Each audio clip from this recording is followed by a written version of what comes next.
તો દાહોદ જિલ્લામાં આજે વહેલી સવારથી જ વાતાવરણમાં જોરદાર પલટો જોવા મળ્યો છે। કાળઝાળ ગરમી વચ્ચે અચાનક ત્રાટકેલા તોફાની વરસાદે સમગ્ર જિલ્લામાં તારાજી સર્જી છે। ક્યાંક મકાન ધરાશાયી થયા છે તો ક્યાંક વીજ પુરવઠો ખોરવાતા લોકો મુશ્કેલીમાં મુકાયા છે। સુખસરમાં એક સામાજિક કાર્યક્રમમાં આયોજન કરવામાં આવ્યું હતું, પરંતુ કુદરતને કંઈક અલગ જ મંજૂર હતું। કાર્યક્રમ શરૂ થાય તે પહેલા જ પ્રચંડ પવન સાથે વરસાદ ત્રાટક્યો હતો। પવન એટલો તેજ હતો કે કાર્યક્રમ માટે બાંધવામાં આવેલા મોટા ટેન્ટ પત્તાની જેમ ઉડી ગયા હતા। અચાનક આવેલી આ આફતના કારણે મંડપમાં હાજર લોકોમાં અફરાતફરી મચી ગઈ હતી। અંતે પરિસ્થિતિને જોતા સમાજ દ્વારા આખો કાર્યક્રમ કેન્સલ કરવાની ફરજ પડી હતી। બીજી તરફ ફતેપુરા તાલુકાના લીમડિયા ગામમાં વરસાદે કહેર મચાવ્યો છે। તોફાની પવન સાથે વરસાદ ખાબકતા એક મકાનનો ભાગ ધરાશાયી થયો હતો। મકાન ધરાશાયી થતા અંદર રહેતા પરિવારના સભ્યોમાં ભારે ભયનો માહોલ જોવા મળ્યો હતો। સદનસીબે જાનહાનિના કોઈ સમાચાર હજુ સુધી મળ્યા નથી, પરંતુ આર્થિક નુકસાન મોટા પાયે થયું છે। તો ઝાલોદ વિસ્તારમાં પણ પવનની ગતિ એટલી પ્રચંડ હતી કે માર્ગો પર આવેલા અનેક વૃક્ષો અને વીજપોલ જમીનદોસ્ત થઈ ગયા છે। વીજપોલ ધરાશાયી થવાના કારણે અનેક વિસ્તારોમાં વીજ પુરવઠો ઠપ થઈ ગયો છે।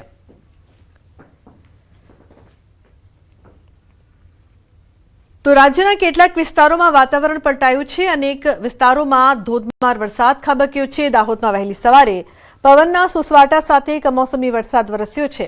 લીમડી સહિત આસપાસના પંથકમાં કમોસમી વરસાદ વરસ્યો છે। આ તરફ અરવલ્લી જિલ્લામાં વરસાદી માહોલ જોવા મળ્યો છે। તો મેઘરજના ગ્રામ્ય વિસ્તારોમાં વરસાદ પડ્યો છે। મોડાસાના નાંદીસણ પંથકમાં માવઠું ત્રાટક્યું છે।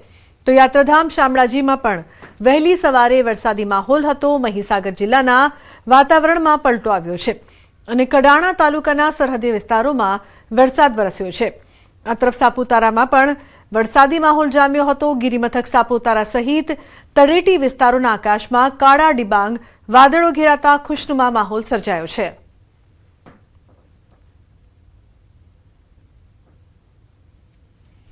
સાંજે 7 વાગ્યા સુધી રાજ્યમાં વરસાદનું યલો એલર્ટ છે। 13 જિલ્લામાં વરસાદનું યલો એલર્ટ છે। કચ્છ, રાજકોટ, અમરેલી, ભાવનગરમાં આગાહી, ગીર સોમનાથ, બોટાદમાં વરસાદની આગાહી। તો બનાસકાંઠા, સાબરકાંઠા, નર્મદા, તાપીમાં પણ આગાહી। નવસારી, ડાંગ અને વલસાડમાં વરસાદની આગાહી કરવામાં આવી છે। તો 13 જિલ્લામાં વરસાદનું યલો એલર્ટ આપવામાં આવ્યું છે। નવસારી, ડાંગ, વલસાડમાં પડી શકે છે વરસાદ। 7 વાગ્યા સુધી રાજ્યમાં વરસાદનું યલો એલર્ટ આપવામાં આવ્યું છે। તો 13 જિલ્લા માટે વરસાદનું યલો એલર્ટ અપાયું છે। ઉલ્લેખનીય છે કે કચ્છ, રાજકોટ, અમરેલી અને ભાવનગર માટે પણ આગાહી કરવામાં આવી છે। બીજી તરફ ગીર સોમનાથ, બોટાદમાં વરસાદની સંભાવના રહેશે। તો બનાસકાંઠા, સાબરકાંઠા, નર્મદા અને તાપી માટે પણ આગાહી। તો 13 જિલ્લામાં વરસાદનું યલો એલર્ટ રહેશે। 7 વાગ્યા સુધી માટે આગાહી છે। કયા કયા વિસ્તારોમાં વરસાદ વરસી શકે છે, યલો એલર્ટની આગાહી છે, તેના પર જો નજર કરીએ તો ગીર સોમનાથ, અમરેલી, રાજકોટ અને કચ્છમાં વરસાદ વરસી શકે છે। બોટાદ, ભાવનગર, બનાસકાંઠા અને સાબરકાંઠા માટે પણ આગાહી છે। બીજી તરફ દક્ષિણ ગુજરાતની વાત કરી લઈએ તો નર્મદા, તાપી, ડાંગ, નવસારી, વલસાડ અને દાદરાનગર હવેલી માટે પણ યલો એલર્ટ આપવામાં આવ્યું છે। આ તમામ વિસ્તારોમાં 7 વાગ્યા સુધીમાં વરસાદ વરસી શકે તેવી સંભાવના જોવા મળી રહી છે। ખાસ કરીને ખેડૂતો માટે મહત્વના સમાચાર છે। આ વિસ્તારો માટે યલો એલર્ટ છે।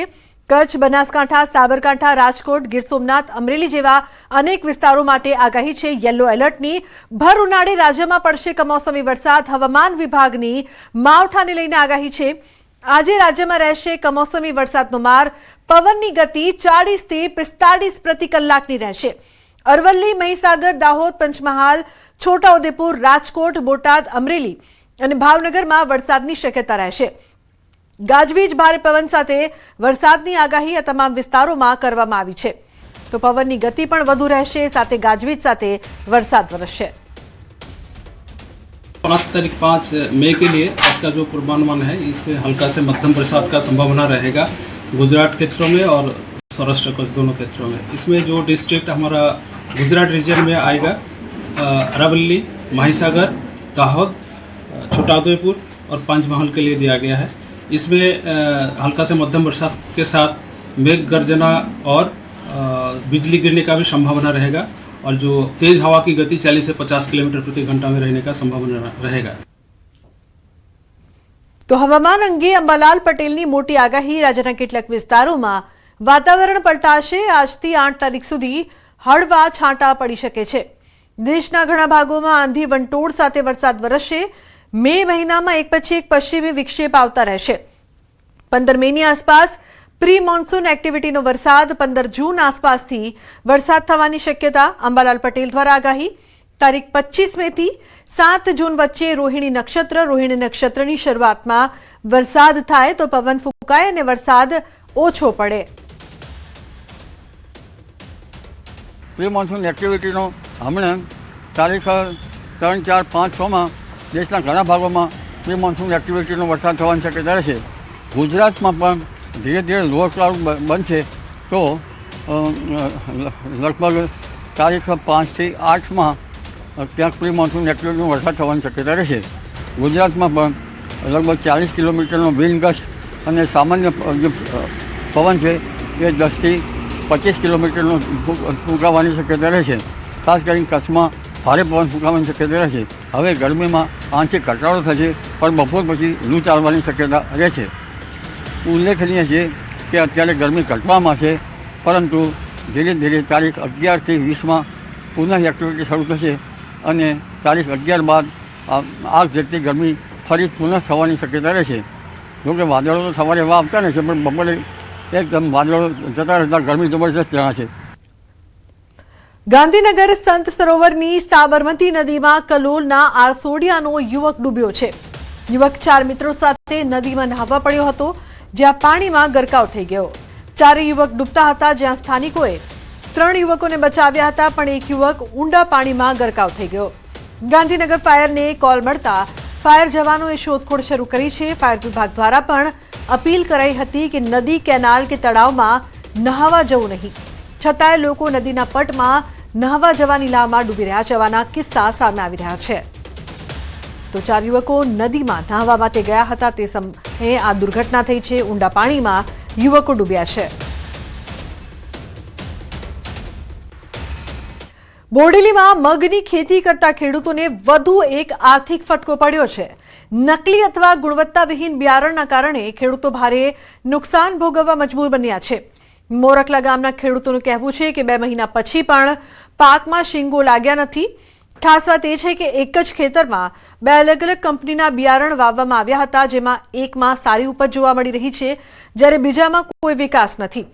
ખેડૂતોનો સીધો આક્ષેપ છે કે તેમને નકલી બિયારણ આપવામાં આવ્યું છે. હાલ ખેડૂતો તંત્ર પાસે નિષ્પક્ષ તપાસ અને જવાબદારો સામે કડક કાર્યવાહીની માંગ કરી રહ્યા છે. બિયારણ તો દાણા નીકળ્યું છે ને અમે ખેડૂત કર્યું છે, નાખ્યું છે બીજ, તો બીજ બી ઉગતામાં કમ્પ્લીટ વેરાયટી સારી હોય તો નીકળવું જોઈએ ને.